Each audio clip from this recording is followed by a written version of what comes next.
Welcome back to our series of Bible studies.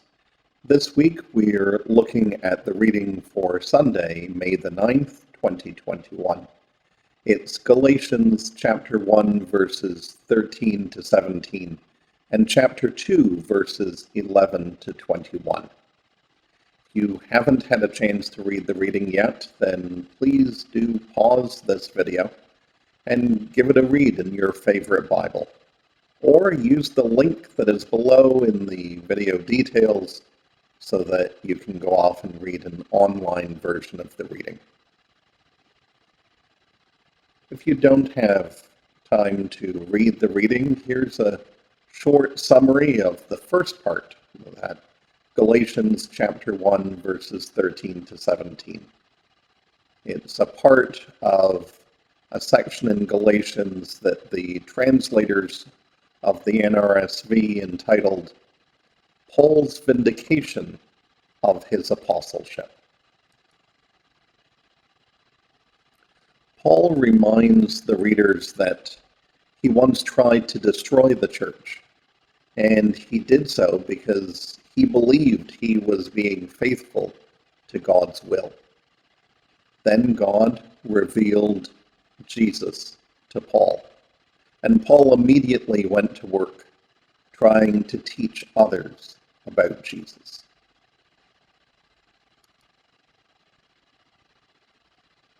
We have this quote from Galatians 1:14. I was far more zealous for the traditions of my ancestors. When I first read this passage, it is that word zealous that stood out for me.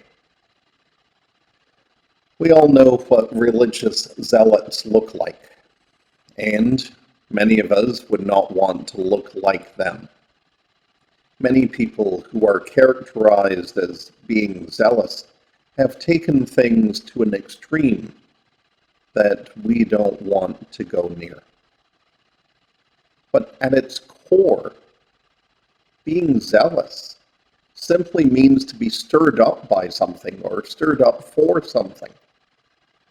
It can be in a friendly way, even if today's usage is more of a hostile or antagonistic way. And this leads to our first question for today. Are we zealous for the traditions of our ancestors and for our God? Again, we need to step back and remove the negative connotations from the current use of zealous.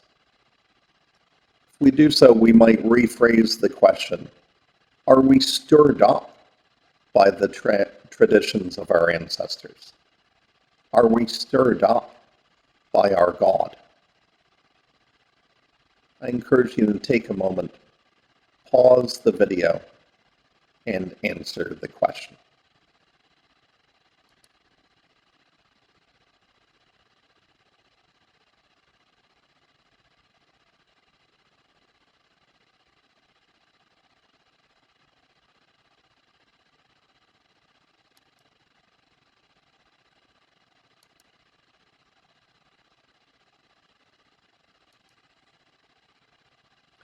Now that you've had a chance to think about how you might be stirred up by the traditions of our ancestors, or stirred up by our God, we look a little bit more at the story. Paul indicates that at some point he had a revelation that what he was doing was not what God wanted him to do. Now, I believe that we need to be careful to not approach this text with an anti-Semitic view. We're talking about one character in this story, Paul. We're not talking about all Jews. God spoke to Paul, and our focus will remain on the fact that God spoke to this one individual.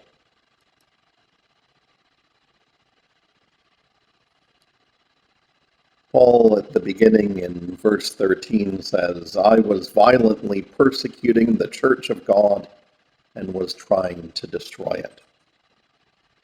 Once God had revealed Jesus to Paul, Paul saw how hostile he had been towards people who were simply trying to figure out how to be faithful to God. There is part of me that believes that we're not all that different.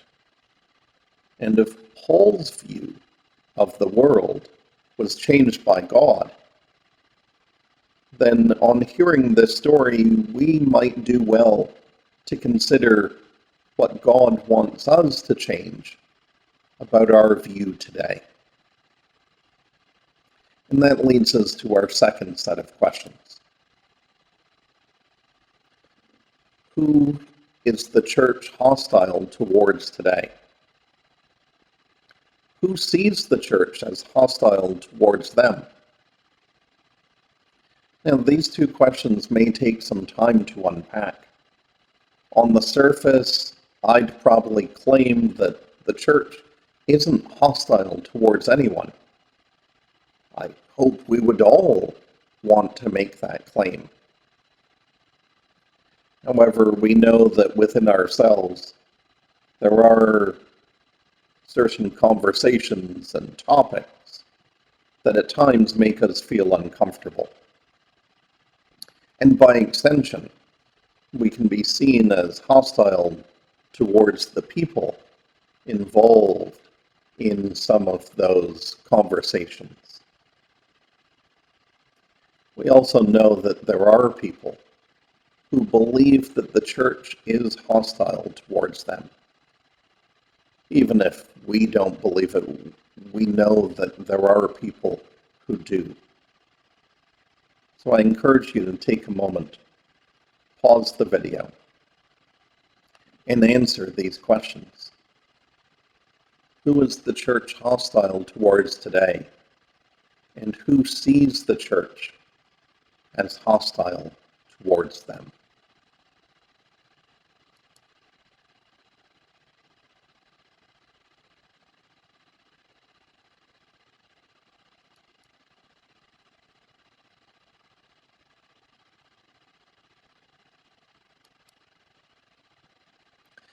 Now that you've taken some time to answer all those questions, I'd love to hear your thoughts. Please email me at pastorcolin@holycrossburlington.ca. I do believe that the church has something to offer the world in our traditions and in what we know about our God.